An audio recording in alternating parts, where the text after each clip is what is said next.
Chris, mga kaliga, kasama ko ngayon ang ating Antbox Best Player of the Game with 16 points, 5 rebounds, 2 assists, and 2 steals, Chris Hobilia of the Mapua Cardinals. Chris, a very intense game. Lamang ng halos 20 points ang Guangming until the third quarter.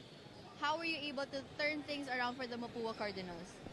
Sabi lang ng coach namin, wag na namin isipin yung lamang. Laruan lang namin yung laro namin and stick lang kami sa sistema ni coach. And sabi nga ni coach, kami yung mas lamang sa kanila. Dapat sila yung maghabol sa amin. Kaya yun, sabi ni coach, gawin lang yung best namin.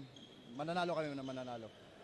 Chris, with this game against the Guangming College na naging underdogs kayo, ano yung sigurong kailangan yung i-improve in the coming games?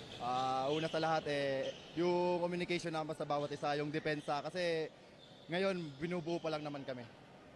Chris, meron ka bang gustong batiin at pasalamatan? Oo, nagpapasalamat ako sa coaches ko and sa community ng Mapua, sa coach ko sa UP, sa pagbigay sa akin ng exposure din, and sa jowa ko sa Cebu po, and sa family niya, and family ko sa Bulan, Sorsogon, kay Mami Arim. God bless po.